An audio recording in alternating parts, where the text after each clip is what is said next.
Welcome back to our channel Maths Zone with PP. I am Sanjeev Kumar. Today I want to provide you quick revision notes of chapter 15, that is biodiversity and conservation. आज मैं class 12 की आपको chapter 15 जो biodiversity and conservation है उसकी detail जानकारी देता हूँ। तो आइए स्टार्ट होते हैं अब। तो आइए आज मैं आपको क्लास 12 बायोलॉजी की क्विक रिवीजन नोट्स चैप्टर 15 की जो बायोडाइवर्सिटी एंड कंजर्वेशन है उसकी डिटेल जानकारी देता हूँ। बायोडाइवर्सिटी और biological diversity is the occurrence of different types of ecosystem, different species of organisms and their variants like biotypes, ecotypes and gene adopted to different climates and environments of different regions including their interactions and process। कहने का मतलब हो गया कि biodiversity या biological diversity जो है ये डिफरेंट टाइप्स की इकोसिस्टम की अकरेंस है, यानी पाया जाना है डिफरेंट स्पीसीज और डिफरेंट ऑर्गेनिज्म या उसके वेरिएंट जैसे बायोटाइप्स या इकोटाइप्स या जीन एडाप्टेड जो डिफरेंट क्लाइमेट्स में और डिफरेंट इन्वायरमेंट में और डिफरेंट रीजन में होती है उसको इंक्लूड करता है और उसकी इंटरेक्शन की ये प्रोसेस है। तो this term was coined bye Edward Wilson. ये टर्म जो बायोडाइवर्सिटी है ये एडवर्ड विल्सन के द्वारा बनाया गया था।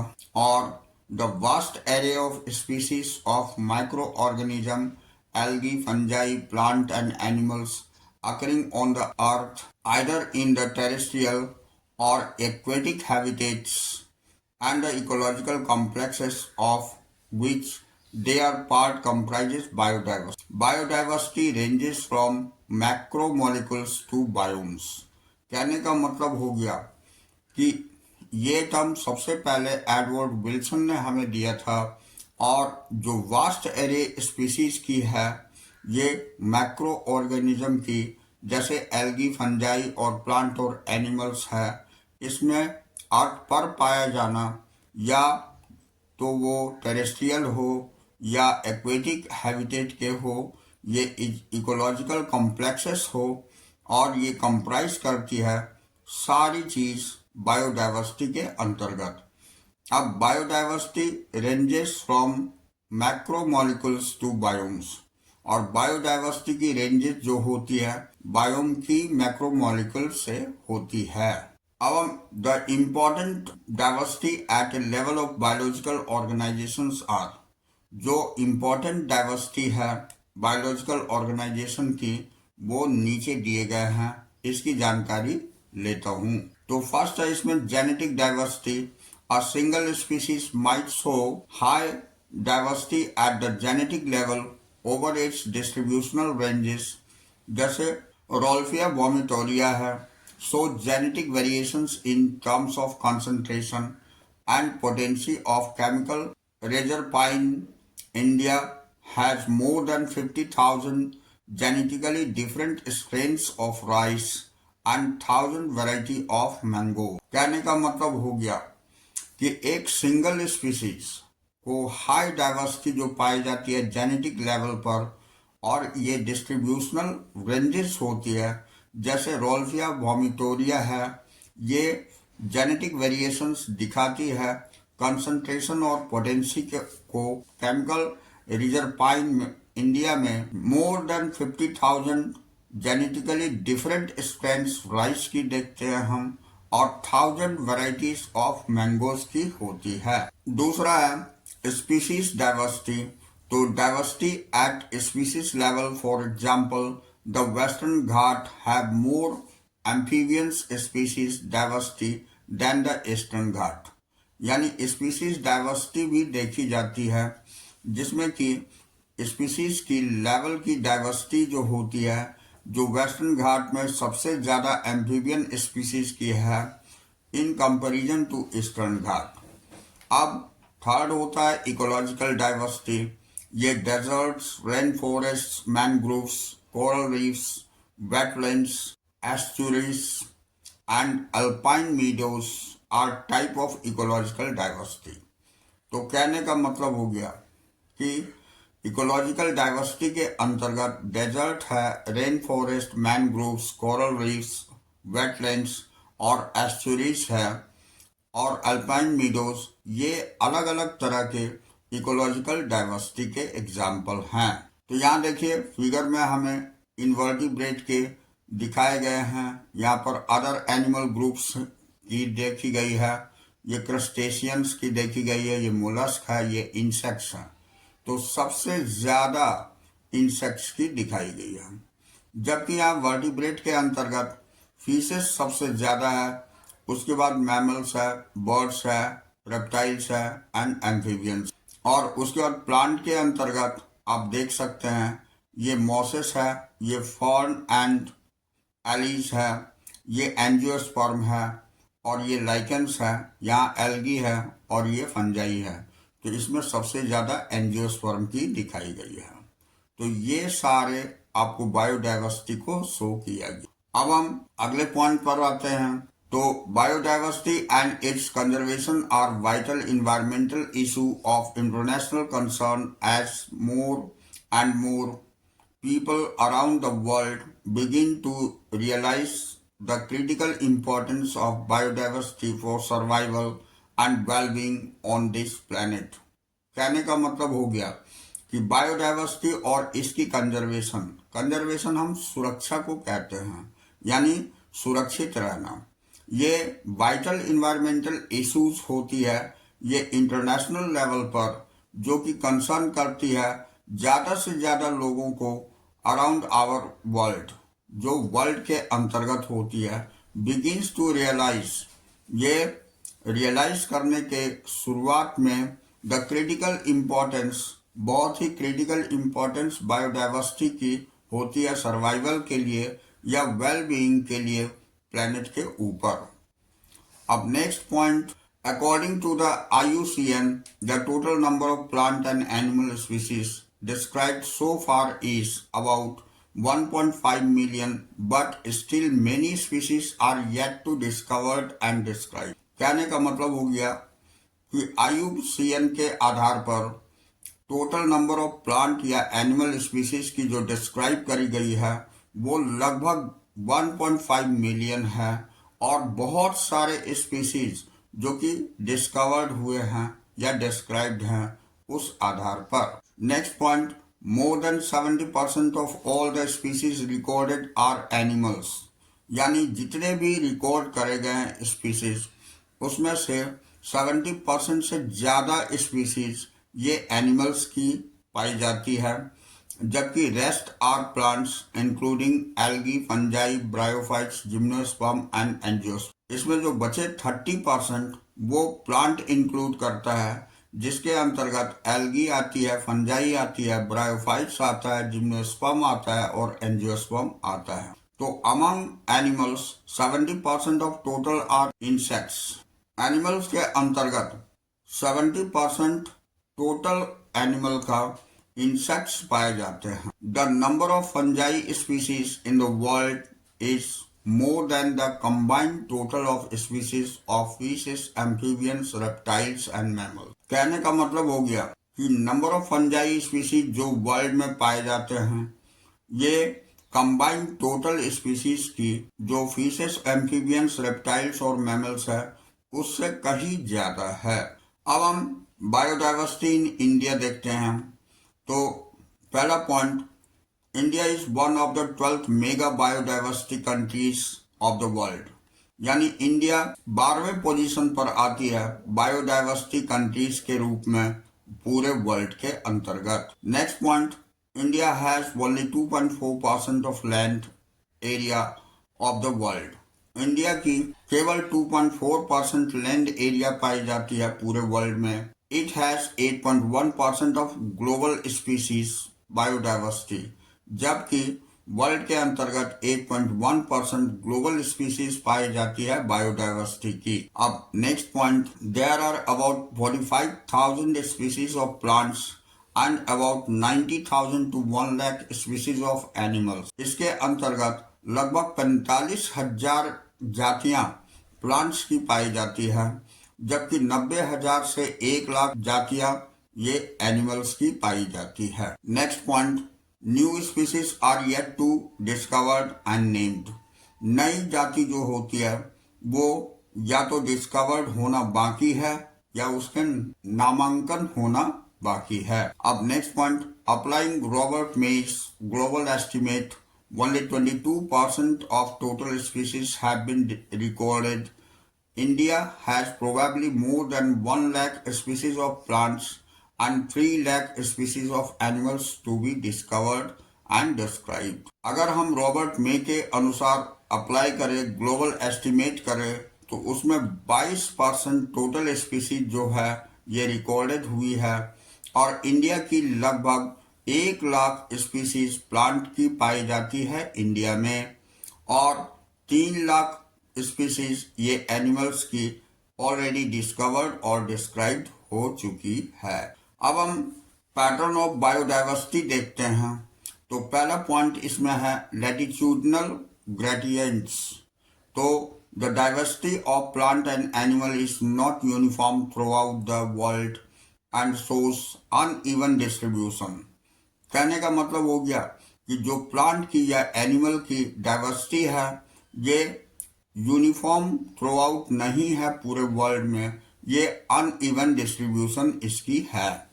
The distribution pattern is along the latitudinal gradients in diversity. ये जो डिस्ट्रीब्यूशन पैटर्न है ये अकॉर्डिंग टू लैटिट्यूड है, ये पाई जाती है इंडिया में। अब species diversity decreases as we move away from the equator towards the poles. तो यहाँ पर स्पीसीज डाइवर्सिटी डिक्रीज होती है जैसे जैसे हम इक्वेटर से पोल की ओर बढ़ते हैं। अब tropics harbour more species than temperate और पोलर एरियाज। ट्रॉपिक्स जो है हार्बर ये अधिक स्पीसीज की पाई जाती है टेम्परेट और पोलर एरियाज में। Amazonian rainforest has the greatest biodiversity on earth. Amazonian rainforest में अधिक बायोडाइवर्सिटी पाई जाती है पृथ्वी पर। तो it has more than 40,000 species of plants. इसमें 40,000 जातियां पाई जाती है प्लांट्स की और 1,25,000 स्पीसीज ऑफ इंसेक्ट्स। लगभग 1,25,000 जातियां पाई जाती है इंसेक्ट्स की। 300 स्पीसीज ऑफ फिशेस, 300 जातियां पाई जाती है मछलियों की। 427 ऑफ एम्फीबियंस और 427 ऑफ एम्फीबियंस पाई जाती है, जबकि 378 ऑफ रेप्टाइल्स, जबकि 378 रेप्टाइल्स पाए जाते हैं और 1300 स्पीसीज ऑफ बर्ड्स, 1300 जातियां पाई जाती है बर्ड्स की और 427 ऑफ मैमल्स, 427 जाति पाई जाती है मैमल्स की। तो various hypothesis has been proposed regarding this such as, इसमें बहुत तरह के हाइपोथेसिस प्रपोज किए गए हैं इसके रिगार्डिंग जो नीचे दिए गए हैं, जैसे कि स्पेसिएशंस है। तो speciations is a function of time unlike temperate region subjected to frequent glaciation in past tropical latitude have remained relatively undisturbed for millions of years and thus had long evolutionary time of species diversification। कहने का मतलब हो गया कि speciation एक ऐसा function है जो समय के अनुसार टेम्परेट रीजन के जैसा नहीं होता है और सब्जेक्ट के फ्रीक्वेंट ग्लेशिएशन जो पास्ट में थी उस आधार पर, या ट्रॉपिकल लैटिट्यूड जो रिमेन्ड रिलेटिवली अनडिस्टर्ब्ड होती है। कहने का मतलब ट्रॉपिकल लैटिट्यूड में जो कि कोई डिस्टर्ब नहीं होती है, यहाँ मिलियंस ऑफ ईयर्स के अंतर्गत लॉन्ग इवोल्यूशनरी टाइम में ये स्पीसीज की डाइवर्सिफिकेशन समय के अनुसार पाई जाती है। हमारी नेक्स्ट पॉइंट है tropical environments unlike temperate ones are less seasonal and more constant and predictable, which promotes niche speciations and lead to the greater species diversity।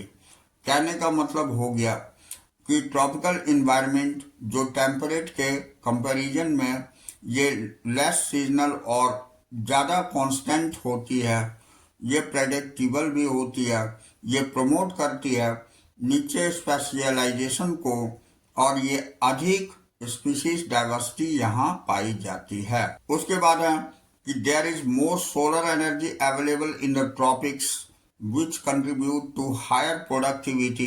This in turn contribute indirectly to greater diversity। जहाँ पर solar energy की availability ज़्यादा पाई जाती है tropics में, वहाँ पर higher productivity पाई जाती है जो कंट्रीब्यूट करती है इनडायरेक्टली ग्रेटर डाइवर्सिटी को। अब हम नेक्स्ट पॉइंट देखते हैं कि ये स्पीशीज एरिया रिलेशनशिप्स है। तो इसमें पहला point, Alexander von Humboldt has observed that within a region, species richness gets increased when explored area is increased, but only up to a limit। Alexander von Humboldt ने यह observe किया था कि एक क्षेत्र में, एक रीजन में स्पीसीज रिचनेस यानी स्पीसीज की प्रचुर मात्रा पाई जाती है और ये इंक्रीज होती है और एक्सप्लोर करी जाती है, ये अधिक से अधिक, लेकिन only up to a limit, एक सीमा तक। अब नेक्स्ट पॉइंट है the relationship between species richness and area for a number of taxa like angiospermic plant, fresh water fishes and birds is found to be rectangular hyperbola. कहने का मतलब है कि ये जो रिलेशनशिप्स है जाति और उसकी प्रचुर मात्रा में एरिया के आधार पर पाया जाना, ये डिपेंड करती है उसकी टैक्सा पर, जैसे कि ये एंजियोस्पर्मिक प्लांट या फ्रेश वाटर फिशेस है या बर्ड्स है, ये सारे रेक्टेंगुलर हाइपरबोला के रूप में पाए जाते हैं। जैसा कि यहाँ दिखाया गया है, ये एरिया है, ये स्पीसीज रिचनेस दिखाई गई है, यहाँ पर ये ब्लू लाइन से रिप्रेजेंट करी गई है CAZ को, और यहाँ लॉन्ग स्केल्स को ये log S से दिखाई गई है। यहाँ on logarithmic scale the relationship is straight line described by the equation. यहाँ जो स्ट्रेट लाइन से दिखाई गई है ये आपको इक्वेशंस के आधार पर दिखाई गई है। यहाँ log S equal to log C plus Z log A दिखाया गया है, जहाँ S स्पीसीज को कह रहा है, A एरियाज को कह रहा है, Z स्लोप ऑफ लाइन को कह रहा है, C बराबर Y माइनस इंटरसेप्ट होती है। इस फॉर्मूले से ये रिप्रेजेंटेशन दिखाई गई है, ये ग्राफिकल आधार पर। अब इसमें नेक्स्ट पॉइंट देखते हैं। तो ecologist have discovered that the value of Z lies in the range of 0.1 to 0.2 regardless of taxonomic group of the region. यानी जितने इकोलॉजिकल है वो डिस्कवर किए थे Z की वैल्यू को, जो कि 0.1 से 0.2 के रेंज में पाई जाती है, जहाँ टैक्सोनॉमिक ग्रुप ऑफ रीजन्स के आधार पर। अब in very large area like continents, बड़ी एरिया में जैसे कि कॉन्टिनेंट्स है, Z वैल्यू रेंजेस बिटवीन 0.6 से एंड 1.2। तो इसमें Z की वैल्यू की रेंज 0.6 से 1.2 तक होती है। अब हम the importance of species diversity to ecosystem देखते हैं। तो इसके अंतर्गत the communities which more species are generally more stable than those with less species. A stable community should not be show too much variations in productivity from year to year। कहने का मतलब हुआ कि कम्युनिटी जो कि ज़्यादा species जिसमें पाई जाती है ये अधिक स्टेबल होती है उन स्पीसीज के कंपैरिजन में जो लेस स्पीसीज जिसकी पाई जाती है। तो एक stable community should not be show, ये नहीं दिखाई जा सकती है मच वेरिएशंस यानी ज़्यादा वेरिएशंस प्रोडक्टिविटी के आधार पर ईयर टू ईयर में। अब rich biodiversity is essential for ecosystem. यानी रिच बायोडाइवर्सिटी ये आवश्यक होती है इकोसिस्टम हेल्थ के लिए and imperative for the very survival of human race on this planet. कहने का मतलब हो गया ये इम्पेरेटिव होती है जो अधिक सर्वाइवल ह्यूमन रेस के लिए प्लेनेट पर होती है। अब नेक्स्ट पॉइंट राइवर्ड पोपर हाइपोथेसिस है। तो इसमें हम देखते हैं given by Paul Ehrlich in the airplane यानी ecosystem all parts are joint together using thousands of rivets. Rivets हम यहाँ स्पीसीज को कह रहे हैं। तो कहने का मतलब हो गया कि पॉल एंडिस ने दिया था कि इसके अंतर्गत जो इकोसिस्टम होती है इसमें सारे पार्ट ज्वाइन हो जाते हैं एक साथ थाउजेंड्स ऑफ स्पीसीज की। If every passenger traveling in the starts popping a rivet to take home causing a species to become extinct। यानी जितनी भी स्पीसीज होती है ये ट्रैवल करती है एक ही साथ स्टार्ट करती है और पॉपिंग होती है स्पीसीज की और ये होम जहाँ की स्पीसीज कॉज करती है तो it may not effect flight safety. तो ये फ्लाइट सेफ्टी ये कोई जरूरी नहीं है। फ्लाइट सेफ्टी कहने का मतलब हो गया प्रॉपर फंक्शनिंग ऑफ इकोसिस्टम। अब initially but as more and more rivets are removed, इसमें शुरुआत में बहुत सारी रिवेट्स रिमूव कर दी जाती है। The plane becomes dangerously weak. अब प्लेन जो है ये डेंजरसली खतरनाक रूप से कमजोर हो जाती है over a period of time, एक समय के अंतराल में। Further more which rivets is removed, इसके बाद जो रिवेट्स रिमूव कर दी जाती है में ऑल्सो भी क्रिटिकल, ये भी जटिल हो जाती है। Loss of rivets on the wings, कहने का मतलब हो गया कि रिवेट्स की जो लॉस होती है ये विंग्स में। अब विंग्स हम कहते हैं की species that drive major ecosystem function, उसे हम विंग्स कह रहे हैं। Is obviously a more serious, ये भी काफी सीरियस थ्रेट हो जाती है टू फ्लाइट सेफ्टी, जो फ्लाइट सेफ्टी के लिए, then loss of a few rivets on the seats और विंडोज इनसाइड द प्लेन।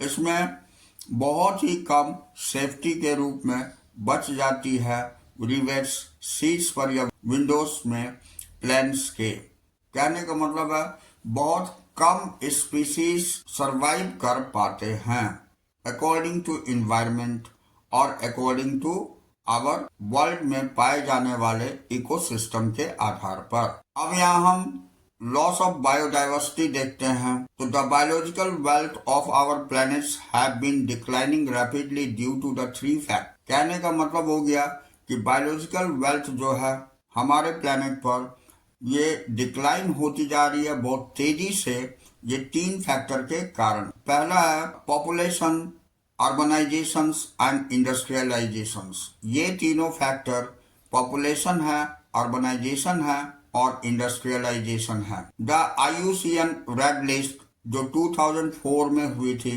ये documents the extinct of 784 species including 338 vertebrates, 359 invertebrates and 87 plants। तो कहने का मतलब हो गया कि ये IUCN रेड लिस्ट के जो 2004 में बनी थी उस डॉक्यूमेंट के आधार पर हमारे वर्ल्ड की 784 स्पीसीज ये एक्सटिंक्शन के लिस्ट में है, जिसके अंतर्गत 338 वर्टिब्रेट एक्सटिंक्ट हो गए, 359 इनवर्टिब्रेट हो गए और 87 प्लांट्स हो गए। इन द लास्ट 500 ईयर्स, लगभग 500 साल के अंतर्गत some example of recent extinctions include the dodo. यहाँ एग्जाम्पल दिया हुआ है, डोडो एक बर्ड थी जो पहले पाई जाती थी और ये अब एक्सटिंक्ट हो चुकी है। ये क्वागा, ये अफ्रीका में, थाईलैंड ये ऑस्ट्रेलिया में। तो आप देख रहे हैं ये डोडो जो मॉरिशस में पाई जाती थी ये एक्सटिंक्ट हो चुकी है। क्वागा ये अफ्रीका में पाया जाता था, ये भी एक्सटिंक्ट हो चुका है। ये थैलासिन ये ऑस्ट्रेलिया में पाया जाता था, ये भी एक्सटिंक्ट हो चुका है। और स्टीलर सी गौ ये रशिया में थी, ये भी समाप्त हो चुकी है। द थ्री सब स्पीसीज, 3 इसके उपजाति है, दैट इज वाली, जावन और कैस्पियन ऑफ टाइगर्स। टाइगर की ये 3 जाति भी एक्सटिंक्ट हो चुकी है। इन लास्ट 20 ईयर्स, पिछले 20 साल में 27 स्पीसीज हैव बीन डिसअपीयर्ड। लगभग 27 जातियां ये गायब हो चुकी है। In general loss of biodiversity in the region, यहाँ ये जनरली बायोडाइवर्सिटी की लॉस के कारण हुई है उस क्षेत्र में, मे बी लीड टू, ये बताया जा रहा है आगे। तो इसमें पहला पॉइंट है डिक्लाइन इन प्लांट प्रोडक्शन, यानी प्लांट प्रोडक्शन की डिक्लाइनेशन होने से। दूसरा है lowered resistance to environmental perturbations, droughts and floods. ये लोअर रेजिस्टेंस हो जाती है इन्वायरमेंटल पर्टर्बेशन से, जो ड्रॉट और फ्लड के कारण होती है। और तीसरा पॉइंट है increased variability in ecosystem process such as productivity, water use and pest and disease cycle. कुछ इस कारण से भी होती है जो इकोसिस्टम प्रोसेस में वेरिएबिलिटी पाई जाती है, जैसे कि प्रोडक्टिविटी होती है, वाटर यूज होता है, पेस्ट होता है और डिजीज साइकिल के कारण होता है। अब यहाँ कॉज ऑफ बायोडाइवर्सिटी लॉसेस देखते हैं। ये faster rate of species extinctions are largely due to human activities. The 4 major causes are called the evil quartet. बहुत ही तेजी से स्पीसीज एक्सटिंक्शन ये ड्यू टू ह्यूमन एक्टिविटीज से भी हो रही है। इसे 4 मेजर कॉज होती है जिसे हम एविल क्वार्टेट भी बोलते हैं। तो इसमें पहला कारण मैं दिखाता हूँ। इसमें पहला कारण है हैबिटेट लॉस एंड फ्रेगमेंटेशन। ये habitat loss and fragmentation is the most important cause of animals and plants extinction. ये हैबिटेट और फ्रेगमेंटेशन जो है बहुत ही महत्वपूर्ण कारण है एनिमल और प्लांट एक्सटिंक्शन का। द अमेजन रेन फॉरेस्ट, जो लंग्स ऑफ द प्लेनेट बोला जाता है, having millions of species is being cut and cleared for cultivating soybeans or for conservation of grasslands. When large habitats are broken up into small fragments due to various human activities, mammals or birds requiring large terrestrial migrates and badly affect. तो कहने का मतलब हो गया जो Amazon rain forest है ये planet की लंग्स बोली जाती है इसे। इसमें मिलियंस स्पीसीज जो है ये समाप्त कर दिए गए और क्लियर कर दिए गए ये सोयाबीन की कल्टीवेशन के कारण से, और कंजर्व हो गई ग्रासलैंड के रूप में, जहाँ की लार्ज हैबिटेट यानी तोड़ दिए गए स्मॉल फ्रैगमेंट्स में ह्यूमन एक्टिविटी के कारण से। मैमल्स और बर्ड्स ये रिक्वायर करने लगी लार्ज टेरेस्ट्रियल एरियाज में माइग्रेट होने के लिए और बैडली इफेक्टेड ये हुए। दूसरा हमारा पॉइंट है over exploitation. When biological system is over exploited by man for the natural resources, it results in degradation and extinction of resources. For example, stealer sea cow, ये पैसेंजर पिजन एटसेट्रा।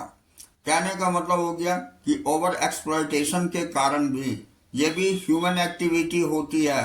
ये biological system के अंतर्गत exploited हुआ man के कारण ये natural resources में, और जिसका कारण डिग्रेडेशन और एक्सटिंक्शन हुई बहुत सारी रिसोर्सेस की, जैसे कि ये स्टीलर सी कॉ हुआ, पैसेंजर पिजन एक्सेट्रा हुई। अब many marine fish populations are over harvested. बहुत सारे मेरीन फिश पॉपुलेशन जो है ये ओवर हार्वेस्टिंग की वजह से हुआ, endangering the continued existence of some important species. कहने का मतलब हो गया कि बहुत सारे marine fishes population over harvested हुआ और एंडेंजर्ड, कहने का मतलब खतरे के लाइन पर आ गई, जो कंटिन्यू एग्जिस्ट करती थी बहुत सारी इंपॉर्टेंट स्पीशीज में। अब तीसरा पॉइंट है alien species इन्वेशंस।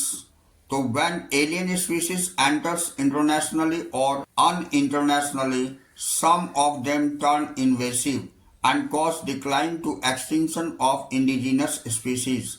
The Nile perch introduced into Lake Victoria in East Africa led eventually to the extinction of ecologically unique assemblies of more than 200 species of cichlid fish in the lake. Invasive weeds species like carrot grass, जिसको हम parthenium बोलते हैं, lantana and water hyacinth causing threats to indigenous species. तो कहने का मतलब हो गया कि एलियन स्पीसीज इन्वेशंस के कारण भी बहुत सारी प्रजातियां ये समाप्त हो गई। जैसे कि जो एलियन स्पीसीज की एंटर होने से ये आपको कुछ इन्वेसिव और कॉज डिक्लाइन हो गई एक्सटिंक्शन इंडिजिनस स्पीसीज की, जो भारत में पाई जाने वाली जातियां होती थी वो समाप्त हो गई। हमने बताया कि ये वाटर हायासिंथ हमारे इंडिया में आई तो इन्होंने बहुत सारी इंडियन स्पीसीज की ग्रासेस को समाप्त कर दिया, जैसे कि कैरेट ग्रास जिसको पार्थेनियम बोलते थे, और लगभग 200 से अधिक फिश लेक्स में समाप्त हो गई ड्यू टू वाटर हायासिंथ के कारण से। तो इस तरह ये एक थ्रेट है इंडिजिनस स्पीसीज की। अब हम चौथा पॉइंट में आते हैं जिसे को एक्सटिंक्शन बोलते हैं। तो को extinction, when a species becomes extinct, the plant and animal species associated with it also become extinct। कहने का मतलब है जब कोई स्पीसीज एक्सटिंक्ट होती है तो प्लांट और एनिमल स्पीसीज जो एसोसिएट होती है उसके साथ में वो भी धीरे धीरे एक्सटिंक्ट होने लगती है। When a host fish species become extinct, its unique assemblage of parasites and becomes extinct। यानी जब होस्ट फिश स्पीसीज की एक्सटिंक्ट होती है तो जो पैरासाइटिक स्पीसीज होती है वो भी धीरे धीरे एक्सटिंक्ट होने लगती है।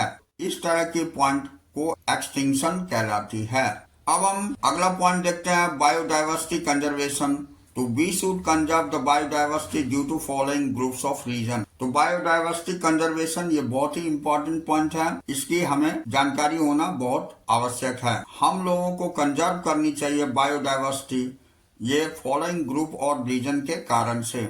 इसमें पहला पॉइंट है द नैरोली यूटिलिटेरियन। तो the human obtain countless direct economic benefits from nature like food, firewoods, fibres, construction materials, medicinal plants and industrial products. With increased resources put it, bioprospecting nations endowed with a rich biodiversity can accept to reap enormous benefits। कहने का मतलब हो गया human जो कि countless direct economic benefits के कारण से, जैसे कि फूड के लिए, फायरवुड्स के लिए, फाइबर्स के लिए, कंस्ट्रक्शन मटेरियल के लिए, मेडिसिनल प्लांट्स के लिए और इंडस्ट्रियल प्रोडक्ट्स के रूप में बहुत सारी जातियों को समाप्त करती जा रही है।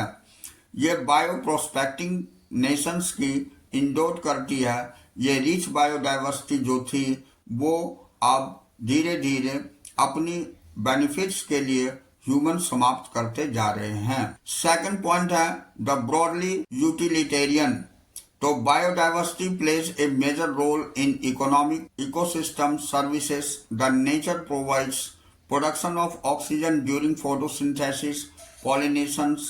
Without natural pollinator pleasure from nature are priceless. तो ये भी हमें करना चाहिए। बायोडाइवर्सिटी एक बहुत ही महत्वपूर्ण रोल अदा करती है इकोसिस्टम सर्विसेज के अंतर्गत, और ये नेचर प्रोवाइड करती है, जैसे कि ऑक्सीजन की प्रोडक्शन फोटोसिंथेसिस से, और पॉलिनेशन होती है नेचुरल पॉलिनेटर के आधार पर। Pleasure for nature and priceless. ये प्लेजर है नेचर की और ये प्राइसलेस है, जो अमूल्य है। तीसरी होती है ethical. For conserving biodiversities related to what we own to millions of plants, animals and microbes species with whom we share this planet. Every species has the intrinsic value, although it may not be of the current and economic value to us. It is our moral duty to care for their well-being and pass on our biological legacy in good order to future generation. तो कहने का मतलब हो गया कि बहुत सारे biodiversity related होती है, उसे हमें कंजर्व करके रखनी चाहिए। मिलियंस ऑफ जिसमें प्लांट्स और एनिमल्स होते हैं, माइक्रोब स्पीसीज होते हैं जो शेयर करते हैं एक दूसरे को प्लेनेट के अंतर्गत। तो प्रत्येक जाति जो इंट्रिंसिक वैल्यू होती है, although it's not to be current, ये करंट में नहीं है, ये इकोनॉमिक वैल्यू हो सकती है हम लोगों के लिए। तो हमारी मॉरल ड्यूटी होती है कि इसकी देखभाल करना और इसकी बायोलॉजिकल लीगेसी जो बहुत ही महत्वपूर्ण है, इसे फ्यूचर जनरेशन के लिए प्रोवाइड कराना। हाँ, तो अब हम अगला पॉइंट देखते हैं, how do we conserve biodiversity. तो when whole ecosystem is conserved, all its biodiversity is also protected. There are two ways of conservation of biodiversity. यानी जब इकोसिस्टम पूरी की पूरी इकोसिस्टम कंजर्व होती है, जिसमें बायोडाइवर्सिटी जो है प्रोटेक्टेड होती है, तो यहाँ दो तरीके दिखाए गए हैं कंजर्वेशन ऑफ बायोडाइवर्सिटी की। तो यहाँ पहला है इन सीटू यानी ऑन साइट कंजर्वेशन। तो conservationist have identified for maximum protection certain biodiversity hotspots regions with very high level of species richness and high degree of endemism. Species found in that region and not found anywhere else. There are 34 biodiversity hotspots in the world. So these hotspots are also regions of accelerating habitats loss. India has 14 biosphere reserves, 90 national parks and 448 wild life sanctuaries. कहने का मतलब हो गया कि conservationist ने आपको biodiversity को conserve करने के लिए, मैक्सिमम प्रोटेक्शन प्रोवाइड करने के लिए ये बायोडाइवर्सिटी हॉटस्पॉट्स यानी क्षेत्र को बनाया है। और ये हाई लेवल की स्पीसीज की रिचनेस इसमें पाई जाती है, जिसमें कि डिग्री ऑफ इंडेमिज्म या स्पीसीज फाउंड इस क्षेत्र में जो होती है वो और कहीं नहीं होती है। तो जैसा कि हम जानते हैं कि पूरी दुनिया में 34 बायोडाइवर्सिटी हॉटस्पॉट्स पाए जाते हैं, जबकि इंडिया के अंतर्गत 14 बायोस्फीयर रिजर्व हैं, 90 नेशनल पार्क हैं और 448 वाइल्ड लाइफ सेंचुरीज पाई जाती है। अब यहाँ एक्स-सिटू यानी ऑफ साइट कंजर्वेशन हम देखते हैं। तो इन दिस मेथड ये threatened animal and plants are taken out from their natural habitat and placed in species settings when they are protected and given species special care. Zoological parks, botanical garden and wildlife safaris parks are used for this purpose. So now gametes of threatened species can be preserved in viable and fertile condition for long periods of time using cryopreservation techniques. ये eggs can be fertilized in vitro and plants can be propagated using tissue culture methods. तो कहने का मतलब हो गया कि इस method के अंतर्गत जो थ्रेटेंड एनिमल या प्लांट की स्पीसीज होती है उसको नेचुरल हैबिटेट में प्लेस करी जाती है स्पेशल सेटिंग के आधार पर, और इसे प्रोटेक्शन प्रोवाइड करी जाती है और इसका स्पेशल केयर किया जाता है, जैसे जूलॉजिकल पार्क में, बोटेनिकल गार्डन में या वाइल्ड लाइफ सफारीज पार्क में ये यूज किया जाता है इसी पर्पस से। अब नई गैमेट जो थ्रेटेंड स्पीसीज की होती है उसको प्रिजर्व की जाती है, विएबल और फर्टाइल कंडीशन प्रोवाइड करी जाती है लॉन्ग समय के लिए, ये क्रायो प्रिजर्वेशन टेक्निक के द्वारा। और एग्स जो फर्टिलाइज्ड होती है इसको विट्रो या प्लांट को जो प्रोपगेट करती है इसको टिश्यू कल्चर मेथड के द्वारा की जाती है। अब यहाँ दोनों में आपको डिफरेंस दिखाई गई है इन सीटू कंजर्वेशन और एक्स सीटू कंजर्वेशन में। तो इन सीटू कंजर्वेशन में this method involves protection of endangered species in their natural habitat, यानी इस मेथड के अंतर्गत सुरक्षा प्रदान की जाती है इंडेंजर्ड स्पीसीज को नेचुरल हैबिटेट के रूप में। अब एक्ट 2 में होती है it involves placing of threatened species. इसमें जो खतरे के निशान पर आ गई स्पीसीज होती है उसे सुरक्षा मिलती है और ये प्लांट और स्पेशल केयर मिलती है उस यूनिट को प्रोटेक्शन के रूप में। नेक्स्ट पॉइंट होता है it helps in recovering populations in the surrounding where they have developed their distinct features. यानी इसे इस तरह की प्रोटेक्शन और पॉपुलेशन को सराउंडिंग्स प्रोवाइड करी जाती है जहां ये आराम से डेवलप कर सकते हैं और ये डिस्टिंक्ट फीचर से बाहर आ सकते हैं। अब इसका एक्ट 2 में it helps in recovering population और preventing their extinction under stimulated conditions that closely resemble their natural habitat. इसमें जो है हेल्प करी जाती है और पॉपुलेशन को प्रोवाइड करी जाती है, ऐसे प्रिवेंट करी जाती है जिससे कि ये एक्सटिंक्शन से बाहर आ सके और इसे स्टिमुलेटेड कंडीशंस को ये क्लोजली रिजेंबल करी जाती है नेचुरल हैबिटेट के रूप में।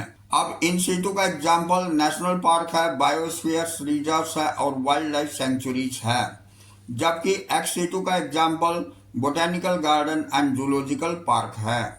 तो ये हमने इन सीटू कंजर्वेशन और एक्ट 2 कंजर्वेशन के अंतर्गत डिफरेंस देखा। अब यहाँ in historic conservation of biological diversity the earth summit held the Rio de Janeiro is in 1992 called upon all nations to take appropriate measure for conservation of biodiversity, and the World Summit on Sustainable Development held in 2002 in Johannesburg, South Africa. 190 countries pledges their commitment to achieve by 2010 a significant reduction in current rate of biodiversity loss at global, regional and local level। तो कहने का मतलब हो गया ये एक ऐतिहासिक convention है जो बायोलॉजिकल डाइवर्सिटी के लिए अर्थ समिट हुई थी ये रियो डी जेनेरो में 1992 को, जिसके अंतर्गत सारे राष्ट्र ने एप्रोप्रिएट मेजर ऑफ कंजर्वेशन के लिए बायोडाइवर्सिटी के लिए वर्ल्ड समिट किया था। इसमें सस्टेनेबल डेवलपमेंट जो 2002 में जोहान्सबर्ग में हुई थी साउथ अफ्रीका में, और इसमें 190 देश मिल करके ये कमिटमेंट किए थे और अचीव किए थे 2010 तक ये सिग्निफिकेंट रिडक्शन है और करंट रेट ऑफ बायोडाइवर्सिटी की, यानी लॉस ऑफ ग्लोबल और रीजनल और लोकल लेवल की। ये एक बहुत ही अच्छा स्टेप्स है जो पूरे वर्ल्ड के सारे देश ने मिल करके लिया। तो यहाँ पर हमारी चैप्टर फिनिश होती है। तो that's all this chapter, we will meet again on the next class.